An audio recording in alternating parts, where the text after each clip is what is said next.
अब ये क्या है, ग्लास है, ये क्या है, एयर है, ए I2 है, ए R2 है, तो sine I2 upon sine R2 equal to glass with respect to air. क्या हो जाएगा, glass with respect to air ना हो जाएगा। Refractive index of air with respect to glass, air का ग्लास के रिस्पेक्ट में। अब बताइए बाबू,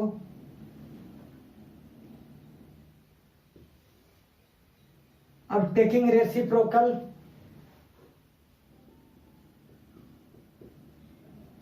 टेकिंग रेसिप्रोकल, क्या लेंगे, रेसिप्रोकल लेंगे बाबू। रेसिप्रोकल लेंगे तो क्या हो जाएगा,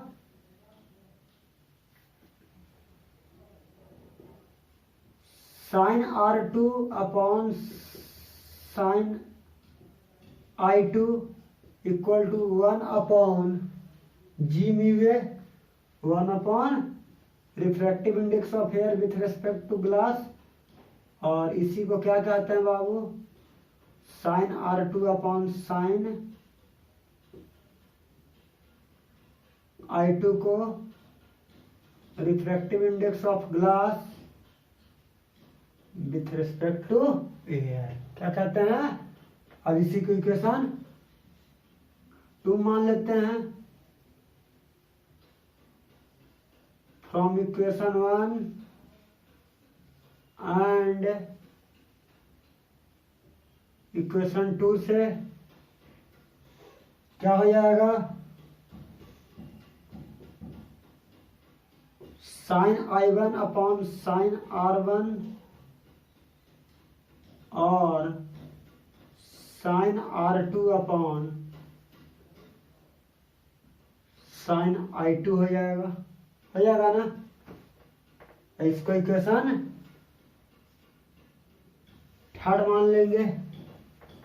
अब इसको इरेज करते हैं,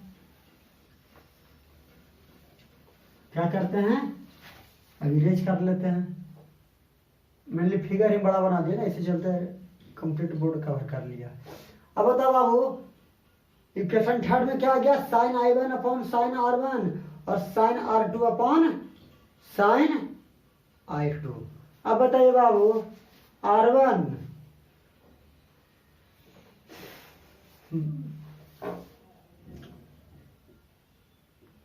बट I2 किसके इक्वल हो जाएगा बाबू, I2 इक्वल टू R1 हो जाएगा, I2 R1 के इक्वल हो जाएगा। I2 और R1 दोनों एक अल्टरनेट एंगल हो जाएगा। क्यों, क्योंकि देखो बाबू, L और M पैरेलल लाइन है। L और M क्या है, ये दोनों दो परपेंडिकुलर लाइन क्या होते हैं, पैरेलल होते हैं। ये इसका क्या हुआ, ट्रांसवर्सल हुआ ना। तो ए एंगल R1 और ए एंगल I2, ये दोनों अल्टरनेट एंगल हो गए ना। दो परपेंडिकुलर लाइंस क्या होते हैं, पैरेलल होते हैं। और BC आपका क्या था, BC आपका ट्रांसवर्सल था। BC क्या था, ट्रांसवर्सल। तो I2 equal to R1 alternate angle से हो जाएगा, अल्टरनेट एंगल से इक्वल कर दिए। कोई दिक्कत, अगर L और M पैरेलल लाइंस हैं तो ध्यान दीजिए बाबू, अगर L और M पैरेलल लाइंस हैं। अब बताइए, एक रे आपका ये है ना, कोई दिक्कत। और ये आपका क्या है, ये दोनों तो इंटरसेक्ट कर रहा है, तो ये एक्स पर और ये वाई पर। तब बताइए बाबू, ये दोनों लाइंस ये वर्टिकली अपोजिट एंगल हो जाएगा ना। अब इसी लाइंस को आगे की ओर नॉर्मल को प्रोसीड कराए थे, तो ये एंगल नॉर्मल के साथ I1 बन रहा था ना। तो बताइए, ये लाइन था और इस लाइन को हमने क्या माना था, M लाइन माना था। ये L था और M था। अब बताइए, ये दोनों लाइंस परपेंडिकुलर है तो पैरेलल होगा। और ये आपका BC क्या हो जाएगा, ये जो BC को नहीं कहेंगे बाबू, ये अनदर रे हो गया। BE कुछ और मान लेंगे, इस पॉइंट को कुछ और मान लेंगे। और ये क्या हो गया, इंसिडेंट रे हो गया। तो बताइए, ये दोनों लाइंस पैरेलल है, L और M पैरेलल है। और ये लाइंस को कुछ टाइम के लिए हम F मान लेते हैं। और ये पॉइंट को कुछ टाइम के लिए हमने क्या मान लिया, एफ पॉइंट मान लिया, और बी एफ ट्रांसवर्सल हो गया बाबू। तो क्या ये दोनों को कोरस्पॉन्डिंग एंगल कहेंगे, I1 और X क्या कहलाएगा, कोरस्पॉन्डिंग एंगल कहलाएगा। तो चलिए ये भी याद रखिएगा। तो I2 इक्वल टू R1 हो गया बाबू। तो अगर I2 इक्वल टू R1 हो गया तो sine I2 R2 equal to sign I2 हो जाएगा। कोई दिक्कत कहां से, फ्रॉम इक्वेशन थर्ड से, सॉरी ये दोनों इक्वल हो जाएगा। I2 और R1 क्या हो जाएगा, I2 इक्वल टू अगर R1 है तो साइन R2, सॉरी क्या लिख दिया बाबू, साइन R1 और साइन I2 क्या हो जाएंगे, इक्वल हो जाएंगे। तो इस केस में कह सकते हैं फ्रॉम इक्वेशन थर्ड से, फ्रॉम इक्वेशन थर्ड से क्या कहेंगे, sign I1 equal to sign R2 कहेंगे। तो I1 बराबर क्या हो जाएगा, R2 हो जाएगा। इसको इक्वेशन 4 मान लेंगे। अब बताओ बाबू, अगर L और M पैरेलल लाइंस होगा, अभी बताए थे, अगर L और M क्या हो जाएगा, पैरेलल लाइंस हो जाएगा। तो L और M पैरेलल लाइंस हो जाएगा तो I1 बराबर X क्या हो जाएगा, कॉरस्पॉन्डिंग एंगल्स हो जाएगा। X इक्वल टू बाई क्या हो गया, वर्टिकली अपोजिट एंगल हो जाएगा। X इक्वल टू बाई क्या हो जाएगा, वर्टिकली अपोजिट एंगल हो जाएगा। अब बताइए, ये दोनों इक्वेशन से हम कह सकते हैं I1 equal two by, I1 बराबर बाई आ जाएगा ना। तो अगर I1 बाई की इक्वेशन आ जाएगा तो इसको हम 5 मान लेते हैं। अब बताओ I1 इक्वल टू बाई, तब फ्रॉम इक्वेशन 4 और 5 से, फ्रॉम इक्वेशन 4 एंड इक्वेशन 5 से ध्यान दो, बाई इक्वल टू क्या आ जाएगा, R2 आ जाएगा। और बाई किसके इक्वल है बाबू, बाई इक्वल टू अगर R2 आ जाएगा, और R2 किसके इक्वल है, I1 के इक्वल है। तो I1 बराबर R2 आ गया। अगर I1 बराबर R2 आ गया तो हम कह सकते हैं कौन सा रे, AB रे पैरेलल, इस रे का तो नाम नहीं दिए थे, इस रे को नाम दे दीजिए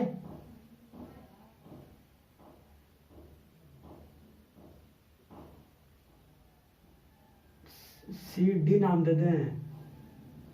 चलिए अगर CD नाम दे देते हैं,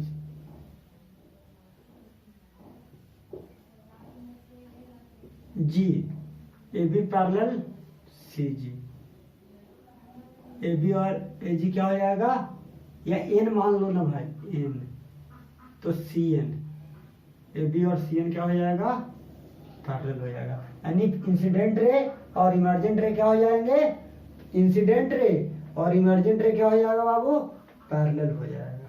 कोई दिक्कत नहीं।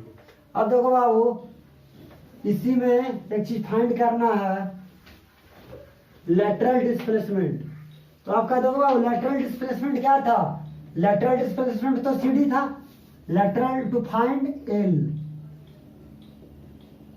टू फाइंड L कैसे फाइंड करेंगे बाबू, तो एक ट्राइंगल इन राइट, ये क्या है, राइट एंगल ट्राइंगल है। तो इन राइट ट्राइंगल BEC में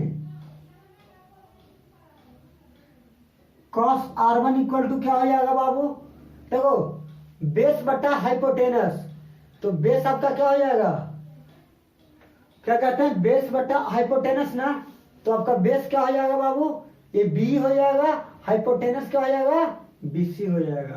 क्या हो जाएगा, बेस बटा हाइपोटेनस, तो B बटा BC। B क्या है, D है, और BC, तो BC इक्वल टू क्या आ जाएगा, D अपॉन cos R1 आ जाएगा।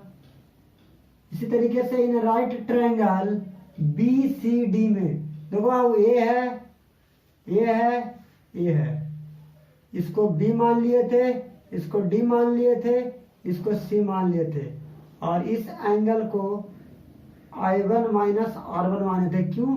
क्या कि ये जो एंगल था, ये एंगल क्या था? R1 था, और ये जो एंगल था ये नॉर्मल के साथ क्या बना रहा था? I1।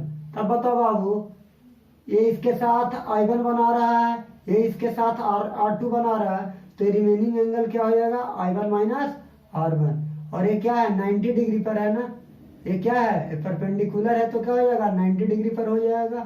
तो क्यों? तो देखो बाबू, इस केस में सॉरी ये डिस्टेंस 90 डिग्री पर हो जाएगा, तो इसका क्या हो जाएगा? हाइपोटेनस हो जाएगा। तब बताइए बाबू, इस केस में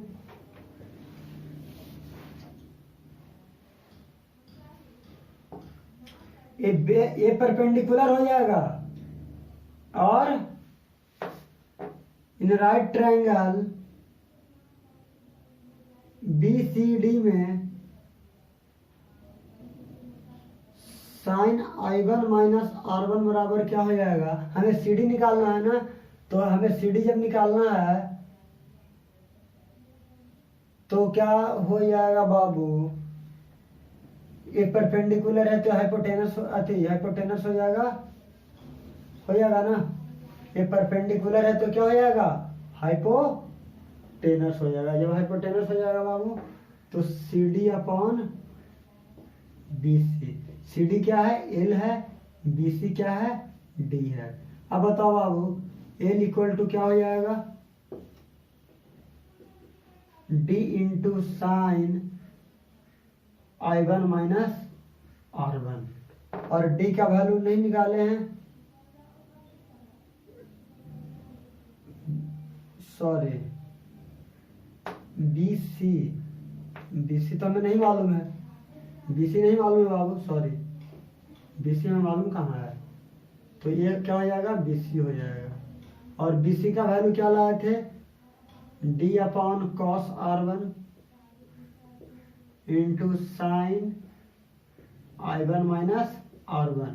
तो लेटरल डिस्प्लेसमेंट क्या हो गया बाबू? देखिए लेटरल डिस्प्लेसमेंट क्या हो गया? D upon thickness. तो लेटरल डिस्प्लेसमेंट डायरेक्टली प्रोपोर्शनल होता है थिकनेस का। थिकनेस इंक्रीज कराएंगे तो लेटरल डिस्प्लेसमेंट इंक्रीज करेगा। थिकनेस को डिक्रीज कराएंगे, लेटरल डिस्प्लेसमेंट क्या करेगा? डिक्रीज करेगा।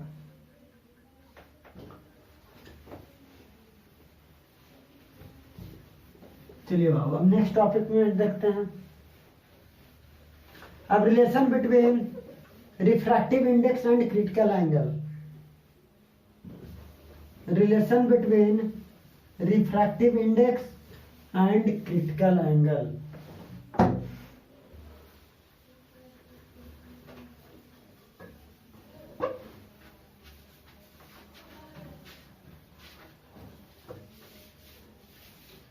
To relation between refractive index and critical angle for a given medium.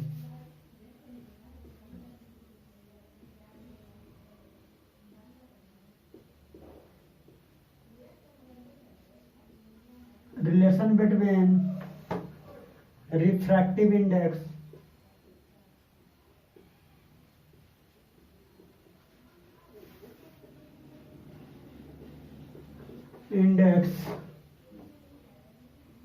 and critical angle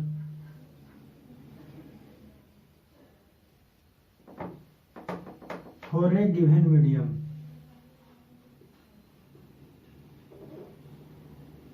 For a given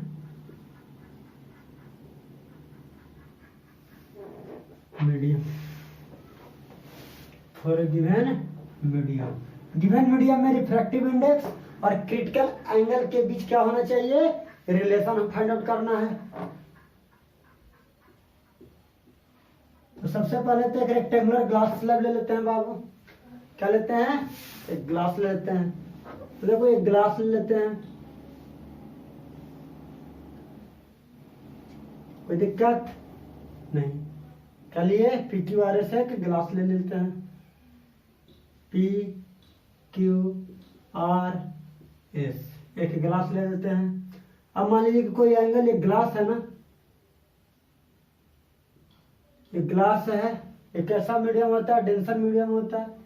ये आपका क्या है, एयर है, कैसा मीडियम होता है, रेयर मीडियम।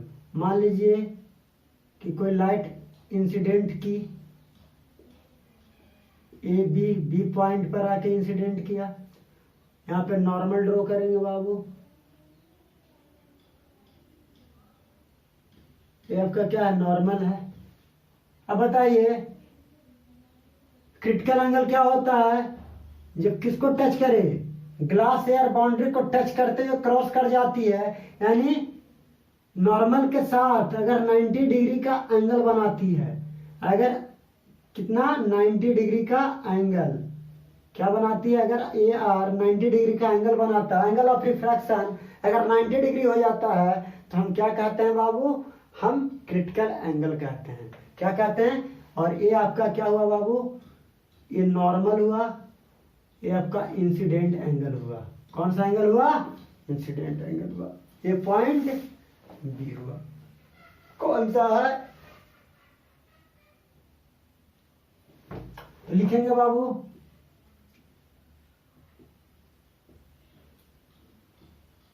कंसीडर ए रे ए बी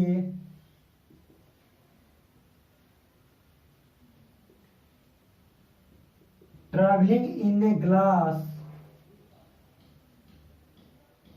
किसमें ट्रेवल करता है, ग्लास में ट्रेवल करता है, is incident on the,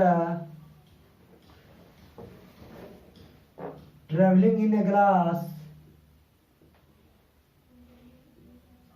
is incident on the glass air boundary, glass air boundary at angle I, at angle I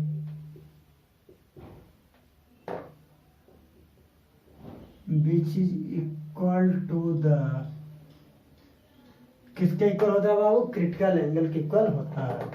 which is equal to the, which is equal to the